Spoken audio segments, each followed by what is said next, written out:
Doutor, medicamento para dormir, eu vejo não só perigoso, como eu vejo também que atualmente muita gente com esse negócio que a gente viu que explodia a ansiedade, a pessoa acaba usando esses remédios para dormir como se fosse uma coisa muito natural, muito natural. E não é natural. Não é.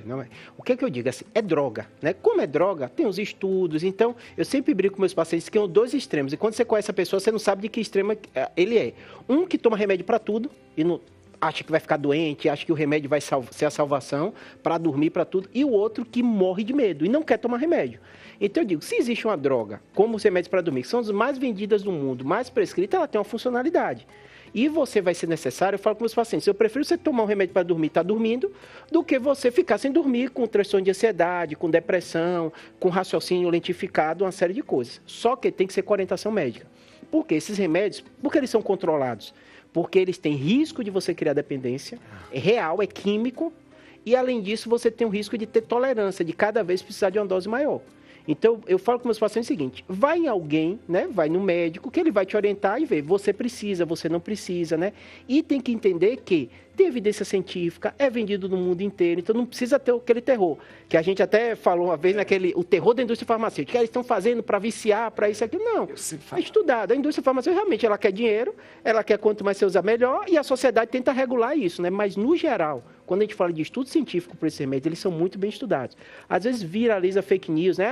Remédio para dormir causa Alzheimer. Então, e meses depois virou muita gente fala tal do Zolpidem, que é você compra carro, vai na lua, mas tem pessoas que têm. Eu digo o seguinte, é uma droga, o que acontece com essas drogas? Quando é muito utilizada, a gente viu isso com a vacina, né? Vacina o mundo inteiro tomou. Óbvio que teve efeito colateral, bilhões de pessoas tomando, mesmo evento raro. Os remédios para dormir, igualzinho. O Zolpidem, muita gente toma. Pra você ter ideia, tem jovem que toma embalada.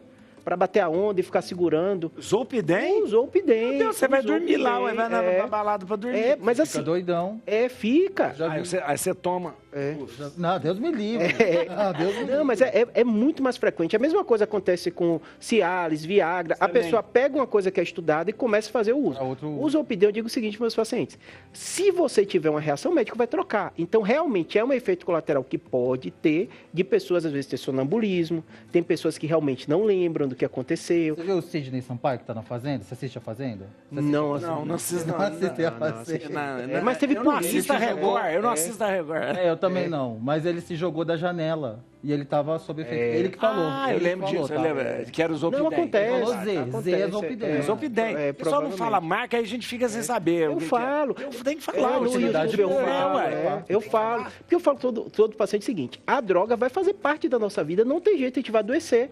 Aí o paciente fica morrendo de medo, eu infelizmente tenho uma genética que diz que pobre herda a doença, né? Não herda dinheiro, mas herda a doença. Eu herdei pressão alta, colesterol alto e fome demais. Então, você está o tempo todo controlando. Então, aos 40, quando eu fiz 40 anos, comecei a ficar hipertenso. Lá em casa, todo mundo toma remédio de pressão, eu tomo remédio de colesterol. E eu tomo remédio da farmácia. Revolucionou a medicina, faz as pessoas viverem mais. O remédio para dormir é a mesma coisa. A insônia, 10% da população tem. E algumas pessoas vão precisar tomar. E aí, é bom, padre, que eu lembrei do senhor, como eu vou muito pro programa católico, eu tenho muito paciente católico, né? Apesar de ser evangélico, a maioria dos meus pacientes são católicos. Aí eu passei o cannabis, aí ele fez assim, doutor, voltou, comecei a tomar, que o padre liberou. Fiz o padre. Ele foi para o doutor que tem que liberar. Não, mas eu acho muito importante isso, porque assim, o ser humano, ele tem a parte espiritual, ele tem a parte científica, né? Então, assim, é importante você entender, os remédios funcionam, ele tem evidência, mas o fato dele funcionar também faz um grupo de pessoas que exageram no consumo dele. Então, tem que ser com orientação médica. Só tem uma pergunta pro doutor, rapidinho, só aqui, ó. É uma coisa que eu acho interessante.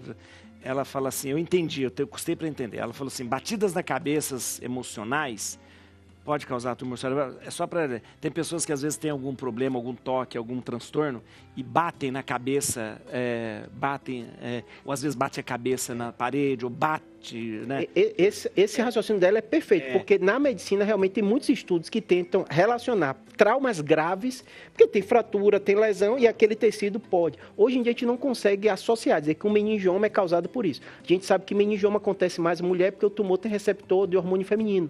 Então você tem uma incidência um pouquinho maior de alguns tumores. Mas traumas na cabeça... Mas a pancada não.